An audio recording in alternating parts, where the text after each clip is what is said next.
Let's Talk to Animals. My name is Shannon Cutts. I am an animal intuitive and sensitive and a Reiki master practitioner, but more importantly, for our purposes here today, I'm your friendly neighborhood hostess and guide to all things interspecies communications. We've had so many amazing guests on the show in our 4 seasons to date, and today is one of my favorites. We've got Erin Scott from Believe in Dog.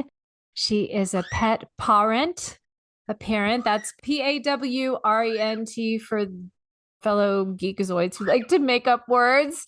And she's also the founder and hostess of not one, but two podcasts, which makes me feel like a beginner, like an amateur, right? But then again, you don't have a co-hostess who likes to flap across and jump on the keyboard and try to close the Zoom. For those of you who are watching the video version, you're meeting my 15-week-old cockatiel Petal, who has never met a computer keyboard she doesn't like. So that's always interesting trying to get through a podcast recording. I always call baby parrots puppies with wings. And so you can just kind of That's perfect. that visual in your head as we get going here. If you hear or see anything unusual, now you know where it came from.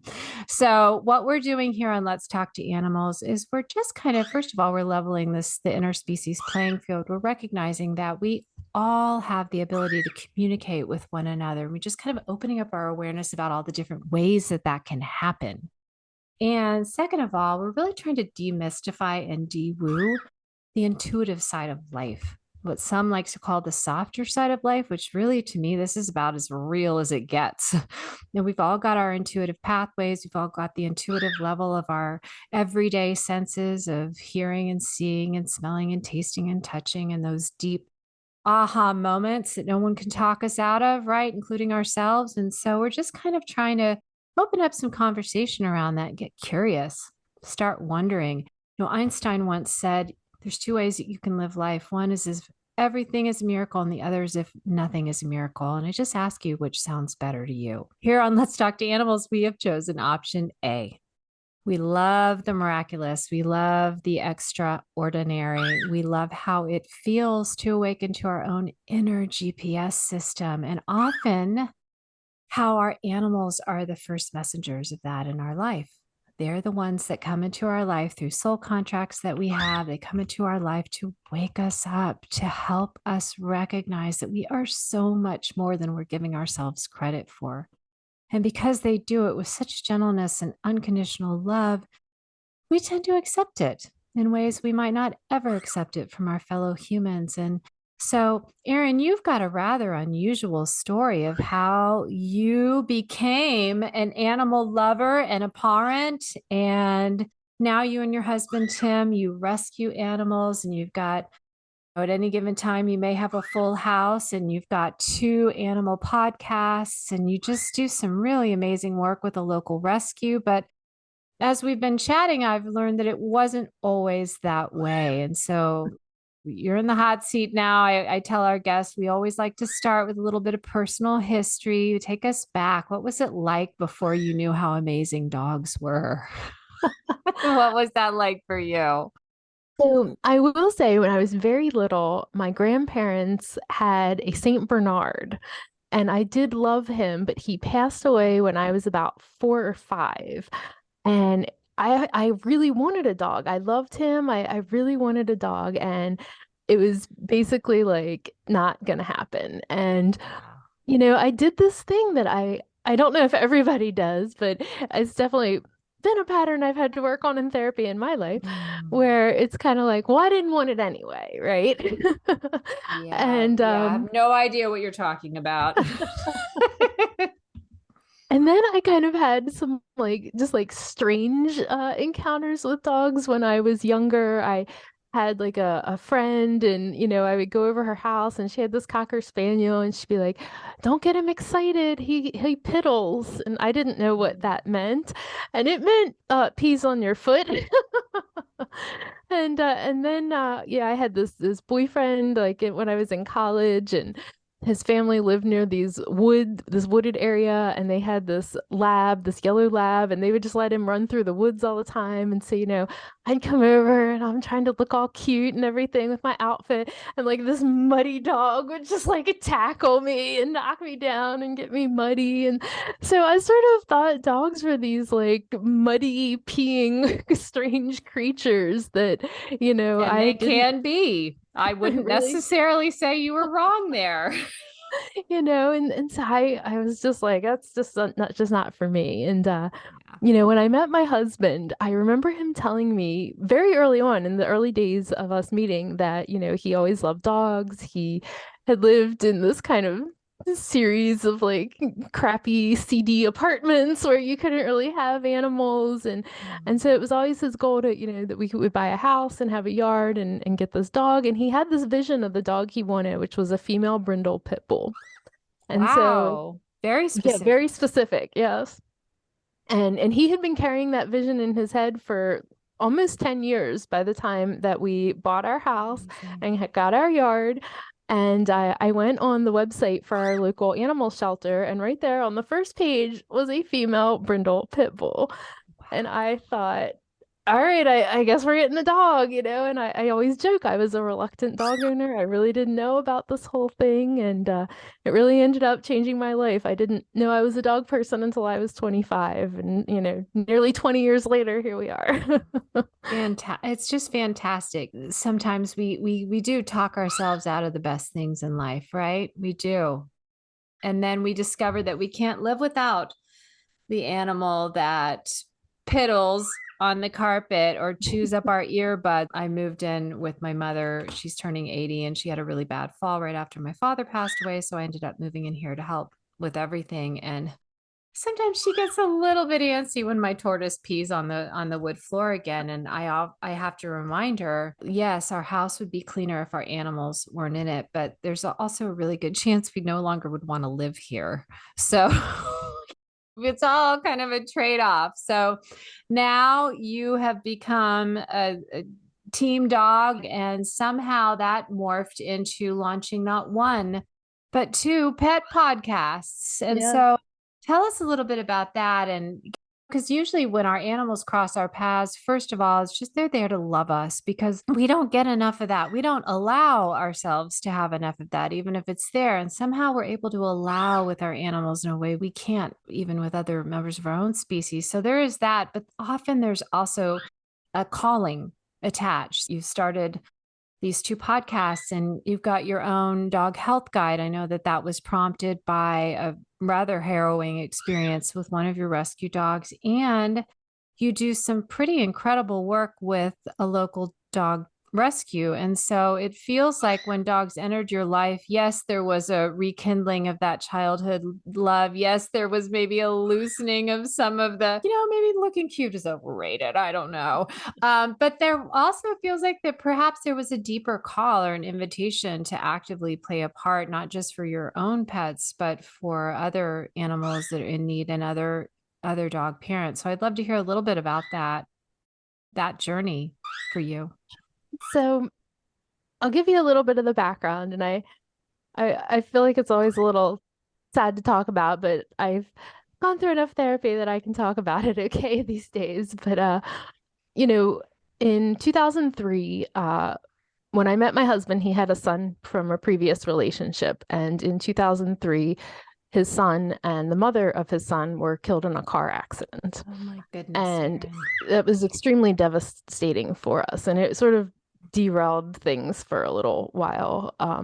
We weren't in a good place, and looking back on it, it's like I had like no healthy coping skills or coping mechanisms, and nothing in my life could have ever have prepared me for that kind of experience. And so that was in 2003, and then in like sort of quick succession, we ended up getting engaged and buying our house and adopting our dog and getting married. And we both had job changes. And it was this very sort of, chaotic, some of it in a good way, but, just a lot of like life changes. And so bringing Lucy, and then the next year we adopted Kahlua into our lives.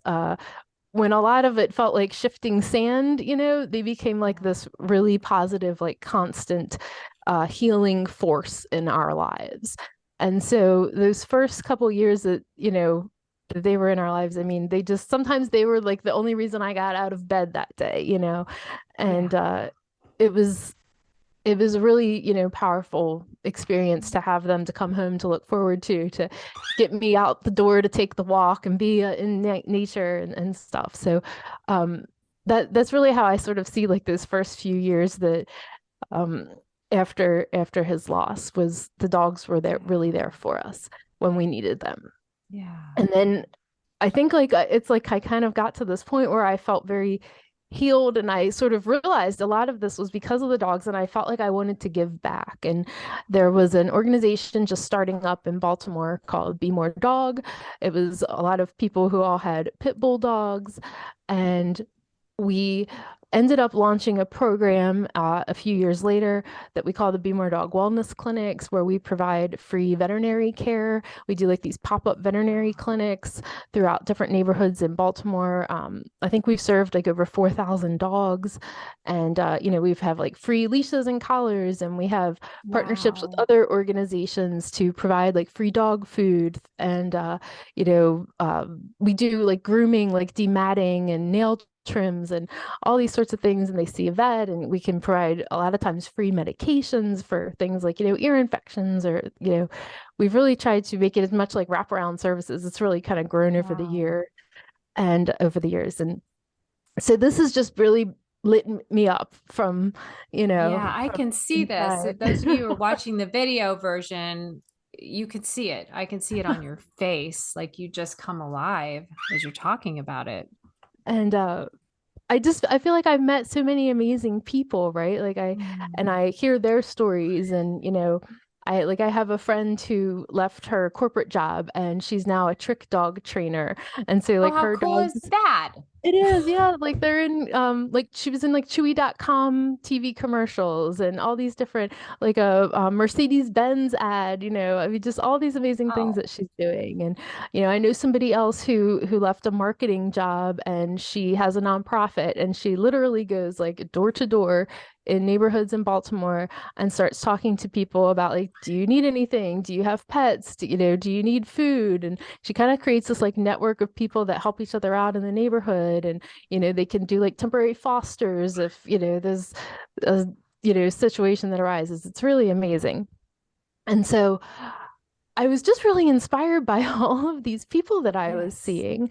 And I was like, somebody should be telling these stories, because I know how dogs have impacted my life. And I started seeing like so many people have stories like this. And I had some friends a couple years ago who were doing a podcast. It was kind of funny. It was like about kind of like dating horror stories. And they were kind of like, Oh, like that would have this been a good one.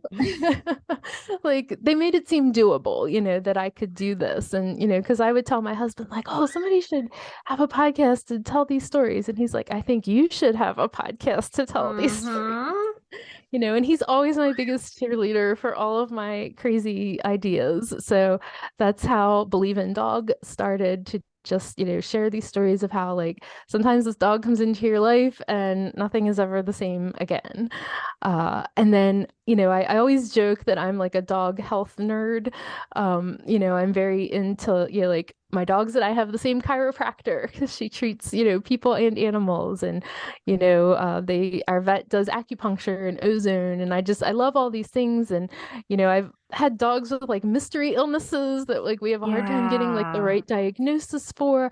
And so I've really tried to explore just all the different tools that are in the toolbox to help our pets. And so I happened to cross paths with Kimberly Gauthier, who is this amazing dog blogger about raw feeding and health, raising healthy dogs.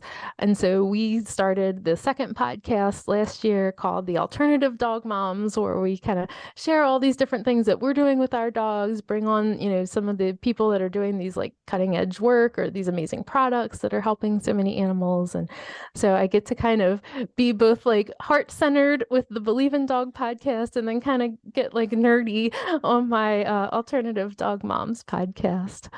And then, yeah, sort of in the middle of all this during COVID was when my dog Penny had this health crisis. And which we actually think was sort of caused by antibiotic overusage, and it wrecked her Oh, gut health, and it yeah. created like a whole host of issues.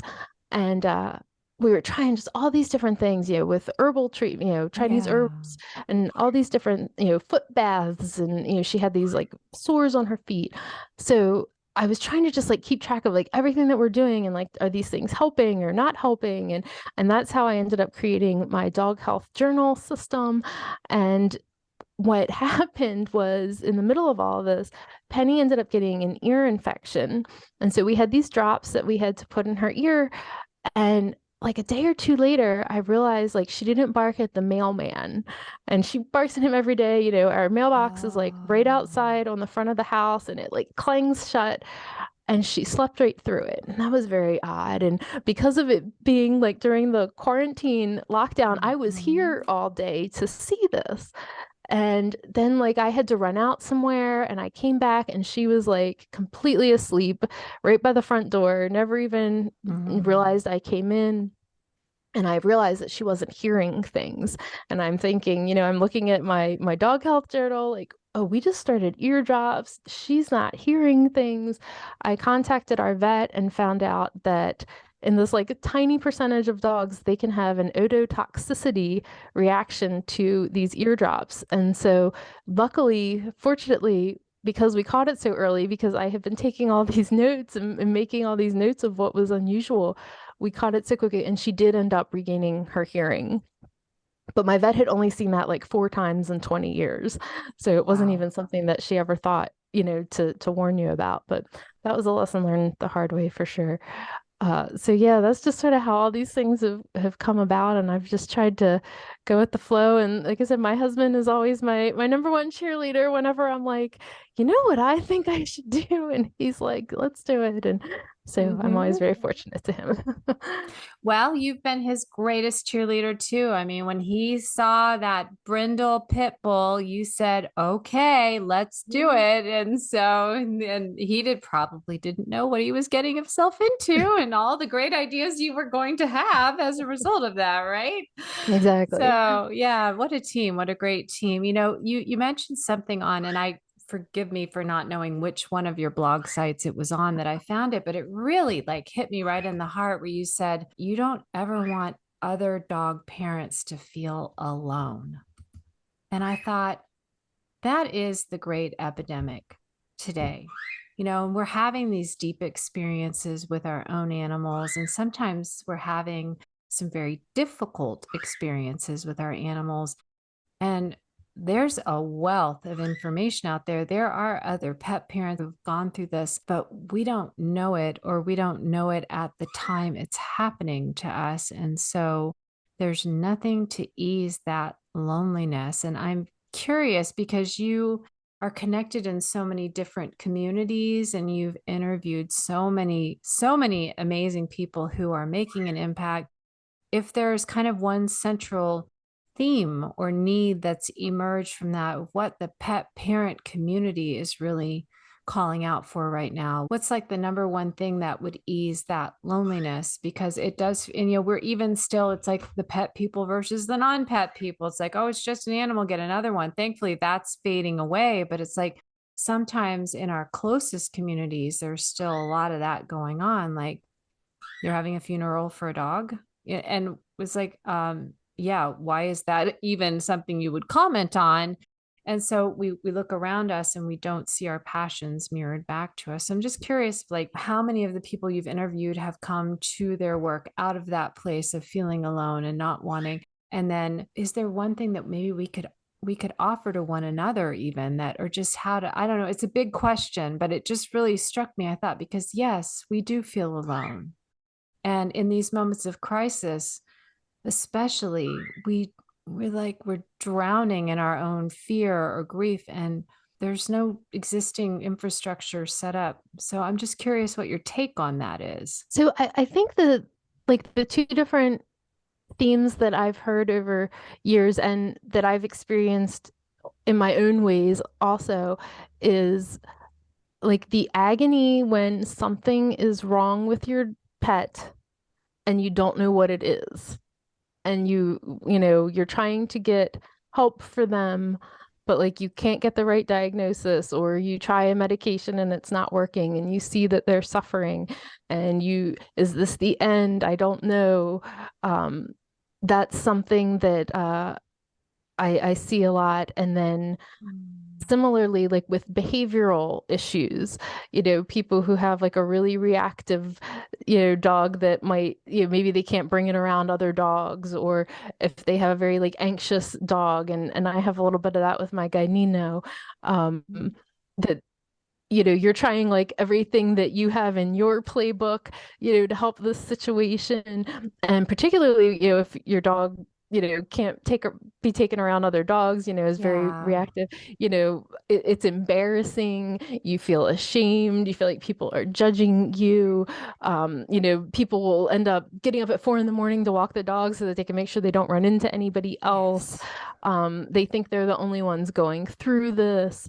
And that that's where like the power of social media like can be good, even though we know there's a lot of downsides to it. But like, having like these Facebook groups, or even on Instagram, if you find somebody using like a hashtag that's, reactive dog, or something, that you can start to like find that sense of community. And I guess I feel like through the podcasts that I try to touch on some of these different types of topics to share, that you're not alone, that somebody else is going through this, that here's what they have done. And I always sort of hope that it's a combination of uh, being able to see you, and recognize, that this is a real stressor, that this is a Mhm. real thing, as well as provide, some sort of actionable resource, for people also. Like I'm always hoping, it's always my goal to kind of be able to,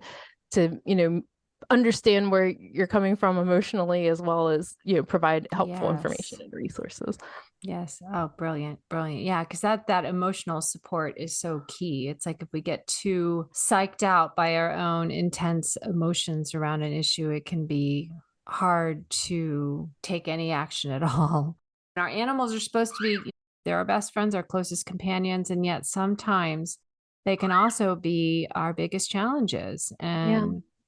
And so it can be hard when we suddenly feel alone in the relationship that's been the greatest source of sustenance, and we feel such this tremendous responsibility. And of course, here on Let's Talk to Animals, we talk to animals, and so we are bringing that interspecies conversation element to the table. And I'm curious, it's certainly not a requirement. Obviously, we've had guests on the show, and they come from complementary fields, and yet I do often find that there is an interest in the intuitive communication aspect of caring for an animal. And there are often some experiences hiding out in plain sight where we've had moments where we really have received messages from our animals, or maybe even have had experiences of working with animal intuitives to help our animals during these crisis moments. And I'm wondering if any of that applies to you, because you have had some very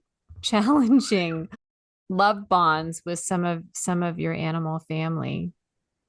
Yeah, we have worked with animal communicators over the years. I didn't really sort of stumble on to realizing about any of this until about 10 years ago.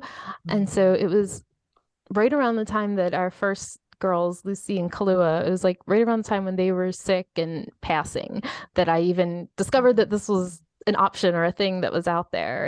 And that was when I learned Reiki, and kind of learned about it that way. Um, I can tell you one of the most powerful experiences I've had working with a communicator. We had adopted our guy Nino, and we just wanted to kind of do a session to kind of like just welcome him to the family, make sure Mm. Penny was okay with it, just kind of make sure everybody was all right with things. And the first thing that the communicator said to us was, "What's wrong with his stomach? Something's going on with his stomach." And we didn't know anything was wrong with his stomach. Well, a couple weeks later, he started vomiting up pieces of rubber. And we ended up, he had an obstruction in his stomach. We had to have like emergency surgery to remove it. And we found out before he came to us, he had eaten pieces of a car tire, like a steel belted radial car tire. Yum. And he Yeah. had all of these pieces that he had been where they were coming out, and then they had to go in and remove the rest of it. And so sure enough, something had been wrong with his stomach, and she, had sensed it right away that something wasn't right here. And that has always stuck with me.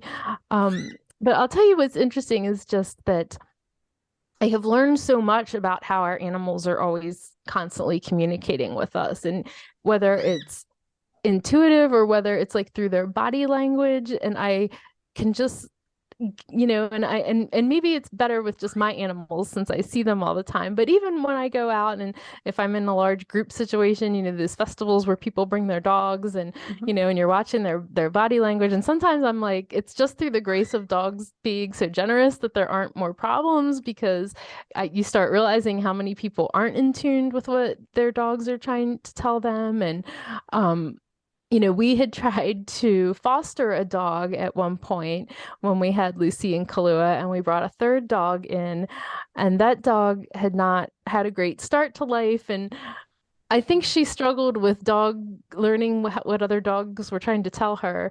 And we ended up, and we were very new to all this, and we had no idea what we were doing. I take a lot of Yeah, responsibility that's always fun, for right? Yeah, the that learning curve.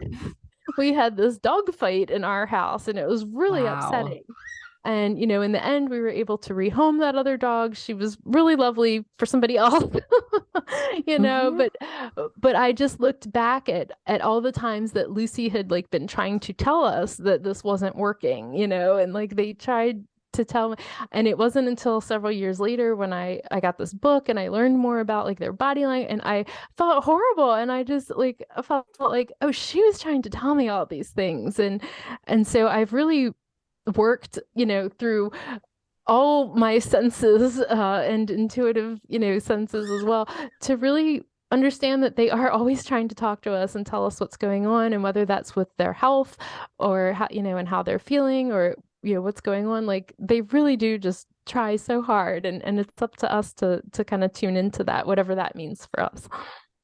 That's brilliant. I mean, I love that because it makes so much sense no matter what species we are. When we're in close relationship, we want to share our lives with that other being. So much of the so-called mystery around the intuitive arts and things like animal communication is that it's really not mysterious. And your story just perfectly captures that. Communication is communication is communication. And we could try to make it more mysterious or more woo-woo than it is. But really, when you really look at it, our ability to communicate effectively at all with any species is kind of miraculous. I mean, how many human to human conversations has the average human? I can speak for myself. How many human to human conversations have I had in over my life where I've really walked away going, man, I just nailed that. Like every word was, and I understood perfectly. It's like we're always refining our abilities, but it starts with recognizing that we have them. If we Right. don't recognize that we have them, and I love your example about body language because so much of it, non-human animals, they do use their whole bodies to Mhm. communicate. And so often we cut ourselves off from that. We don't recognize that we have so many communication tools. And that's how, if you're listening to this and you're like, oh, I don't have any idea what you're talking about. When was the last time you listened to somebody talk and you thought their words sound good, but this just doesn't feel right to me? Or you look at the body language and you think they're saying they're open to more or to a partnership or to my idea or to whatever it is, but everything about their body language is close. Yeah, we're doing it right now. We're both like going, if you're watching the video, where we both just leaned back and crossed our arms over our chest. It's always happening. So much of interspecies communication is about becoming more effective communicators ourselves. I have found that I have better, more fulfilling and more mutually fulfilling conversations with my own species because my animals are teaching me, and the animals that I work with, they're teaching me how to be a better communicator, which is pretty cool. A couple quick questions. One, this is kind of a wonderful novelty. You're a pet parent who has come on Let's Talk to Animals to share your experiences and insights. And you've also used communicators. And so I would love to just touch on if you have any tips for folks who may want to try animal communication, but you Google animal communicators and it's just like, oh, great. Didn't know the market was flooded. How do I pick? So I'd love to get a few tips. And then I also want to make sure that our listeners know how to reach out to you, because you have amazing stories on 2 different platforms, and you have your own website that I want you to tell us about with the health journal that I think could be really beneficial, really impactful for so many times. It's our animals when they have these health challenges, and this is what sets us on this path, and we're Right. like, there's no going back, because I am not stopping until I find something that helps my animal. So I'd love it if you could kind of close us out with a few tips from your own experiences, and then just sharing more about what you have to offer in all these different mediums to help pet parents not feel alone. Word of mouth is probably the best way that I have found. I will tell you, I actually, the first time we ever tried to work with a communicator, there was somebody who was kind of really renowned that was local to me at the time, and we kind of didn't have a great experience. I left kind of like that didn't resonate with me, and I was a little turned off. I later found out that she was very sick with cancer at that time, and she passed away shortly Oh, thereafter. So I bless. don't know if that Yeah. played a role, in it. Um, Yeah. but I ended up getting connected with someone just again through word of mouth, and Okay. we've worked with her for over 10 years, and I have referred Fantastic. other people to her, and everybody who I've referred to her has always had a great experience. And I feel very fortunate that I get to connect, with people, because now I'm like, oh, I have there's like 4 different people I would love to work with, Mm-hmm. And, so I'm always open to trying new things, and yeah, and if it doesn't resonate with you, don't be afraid to try somebody else, try again.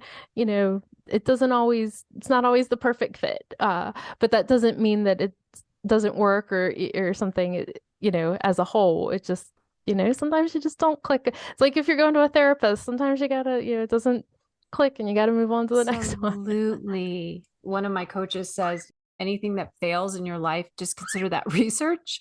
And I Right. love the idea. It's like having the experience like you had of if there's something being off, it's not, that's kind of proof in a way that the intuition that you have inside you is waking up. It is alive. It is real. It's like, yeah, I'm not gonna say no to the whole thing. I'm just gonna say no to this particular interaction. And that's actually me trusting myself. And it gets you, it's like when I published my first book, I decided that instead of getting daunted by all of the stories online of how many rejections people could go through, I decided that every rejection, every no on my list was going to be one step closer to a yes. And I think it was number 69 or 70 who finally said yes, but I got to my yes. So it's like kind of how we approach it. So I love that. We've all had it. I've had it too. I've even had it with animal communicators that I worked with. And then I went back to, and it was no longer resonant. It was no longer a fit. Mm, And that's so good about what you shared about we don't ever always know what's going on in that other being's life. Could change yeah. the interaction a lot. So tell us more about how people can find you and Sure. connect with So everything you you're can go doing.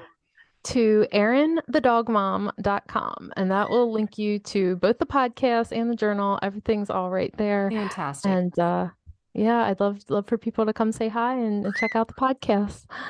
Yeah, they're really amazing. I mean, I seriously know how much work one podcast is. Yeah.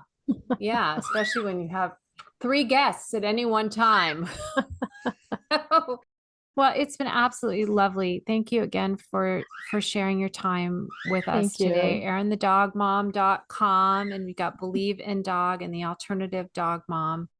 And you can learn lots about all kinds of amazing folks from all different walks of life that are really changing the lives of the animals that we love and need and rely on for some of the deepest love relationships we'll ever experience in our life. I so resonate with what you shared earlier about how sometimes our animals are the ones that get us out of bed in the morning.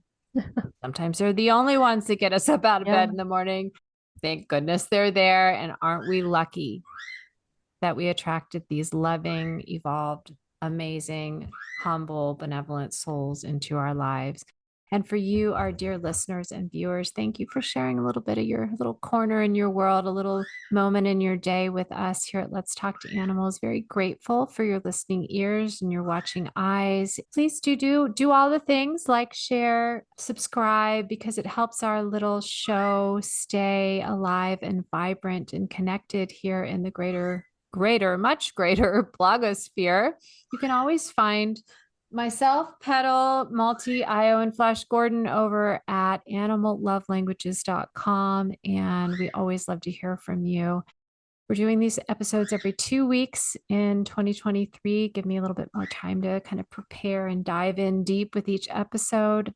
Find us over on Buzzsprout and over on all your favorite streaming services, as well as over on YouTube. My handle is SM Cuts, which is super unsexy, but that's okay because that's what I chose 20 years ago when YouTube was first starting to be a thing, and now I'm stuck with it. So look forward to connecting with you and hearing from you and welcoming you back in a couple weeks for a fresh new episode of Let's Talk to Animals. Okay. And Miss Erin, thank you so very much Thank for you. sharing your wonderful interspecies world with us, and look forward to following you and keeping up with all of your adventures. Thank you so much.